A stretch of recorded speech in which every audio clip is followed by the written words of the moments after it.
नमस्कार बच्चों, you and world channel में आप सभी का स्वागत है।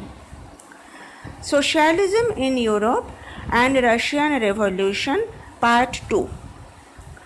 इसमें हम क्या पढ़ेंगे? इसमें हम ये पढ़ेंगे कि रेवोल्यूशन से पहले रशिया का सोशल कंडीशन कैसा था। रशियन रेवोल्यूशन कब हुआ था? रशियन रेवोल्यूशन हुआ था 1917 में, 1917 में। फरवरी 1917 रेवोल्यूशन में मोनार्की को ख़त्म किया गया और अक्टूबर 1917 के रेवोल्यूशन से सोशलिस्ट ने रशियन गवर्नमेंट को अपने कंट्रोल में ले लिया। तो कुल मिलाकर हम ये कह सकते हैं कि रशियन रेवोल्यूशन में ये दोनों रेवोल्यूशन शामिल हैं, फरवरी रेवोल्यूशन और अक्टूबर रेवोल्यूशन। क्यों हुआ था रशियन रेवोल्यूशन? इसको जानने के लिए हमें रेवोल्यूशन से कुछ साल पहले रशिया का कंडीशन कैसा था ये जानना पड़ेगा। इस फोटो को देखो बच्चों, ये किसकी फ़ोटो है? ये है ज़ार निकोलस सेकंड। ये 1914 में रशियन एम्पायर का रूलर था। रशिया का मैप उस समय डिफरेंट था। उस समय रशियन एम्पायर था जिसमें आज के Finland, Latvia, Lithuania, Estonia, Poland के कुछ पार्ट्स, यूक्रेन और बेलारूस शामिल थे। इसका फैलाव पैसिफिक तक था, जिसमें सेंट्रल एशिया के स्टेट्स और जॉर्जिया, आर्मेनिया और अज़रबैजान इंक्लूड थे। यहाँ का प्रमुख रिलीजन था रशियन ऑर्थोडॉक्स क्रिश्चियनिटी। ये ग्रीक ऑर्थोडॉक्स चर्च के फॉलोअर्स थे, लेकिन रशियन एम्पायर में कैथोलिक, प्रोटेस्टेंट, मुस्लिम और बुद्धिस्ट ये लोग भी शामिल थे। 20वीं सेंचुरी की शुरुआत में रशिया के मेजॉरिटी लोग एग्रीकल्चरिस्ट थे। लगभग 85% पॉपुलेशन अपनी रोजी रोटी के लिए एग्रीकल्चर पर आश्रित थे।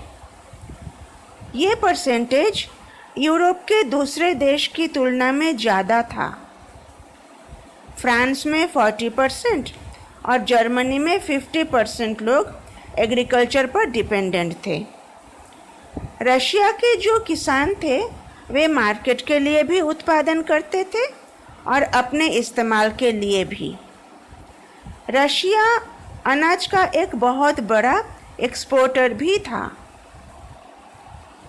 इंडस्ट्री कुछ जगह में देखने को ही मिलती थी। प्रमुख इंडस्ट्रियल एरियाज थे सेंट पीटर्सबर्ग और मॉस्को। क्राफ्ट्समैन काफ़ी प्रोडक्शन का काम ले लेता था, लेकिन बड़ी बड़ी फैक्ट्रीज क्राफ्ट्स वर्कशॉप के साथ ही बनी थी। 1870s में जब रशिया में रेलवे नेटवर्क का फैलाव बढ़ गया और इंडस्ट्रीज़ में फॉरेन इन्वेस्टमेंट भी ज़्यादा होने लगा, तब नई नई फैक्ट्रीज़ का बनना शुरू हो गया। कोयले का उत्पादन डबल हो गया। आयरन और स्टील का काम 4 गुना ज़्यादा हो गया। 1990 के आते आते कुछ एरियाज़ में फैक्ट्री वर्कर्स और क्राफ्ट्समैन बराबर संख्या के हो गए। ज़्यादातर इंडस्ट्री किसी न किसी की प्राइवेट प्रॉपर्टी थी। उनको इंडस्ट्रियलिस्ट कहते थे।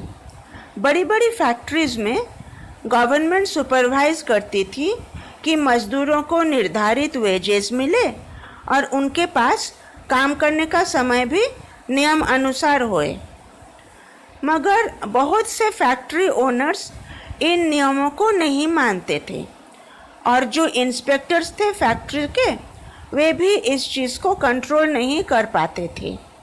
फैक्ट्रीज़ में वर्कर्स को 10 से 12 घंटे तक काम करना पड़ता था और छोटे वर्कशॉप्स में 15 घंटे तक। वर्कर्स का जो रहने का इंतज़ाम था वो कभी रूम या कभी डॉर्मिटोरीज में होता था।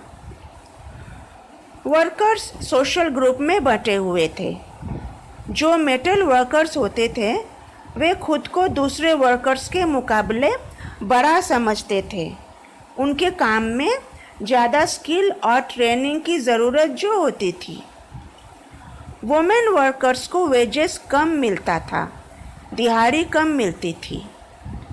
आदमी के वेजेस का आधा या पौना मिलता था।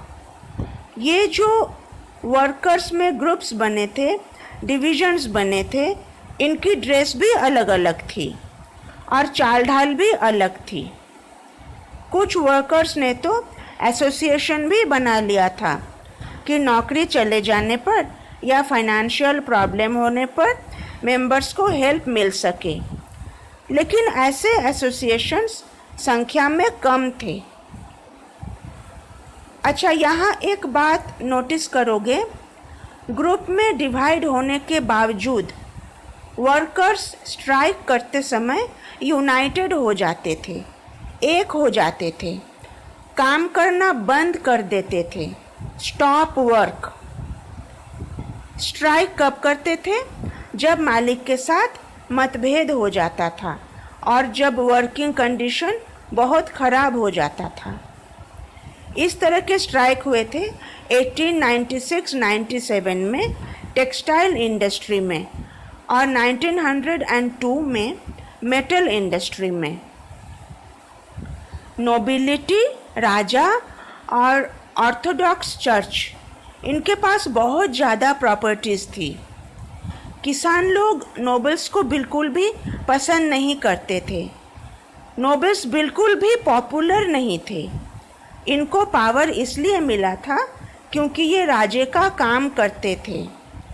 यहाँ सिचुएशन फ्रांस से थोड़ी सी भिन्न थी। फ्रांस में किसान लोग नोबल्स को रिस्पेक्ट करते थे, उनके लिए लड़ते भी थे, और रशिया में इसका विपरीत था। यहाँ तो किसान चाहते थे कि नोबल्स उनको लैंड दे दे।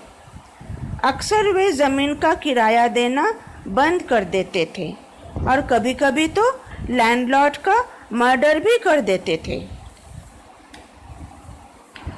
1902 में साउथ रशिया में ये बहुत ज़्यादा होने लगा और 1905 में तो पूरे रशिया में होने लगा। अच्छा, एक और बात से रशियन पीजेंट्स दूसरे यूरोपियन पीजेंट्स से डिफरेंट थे। वे क्या करते थे?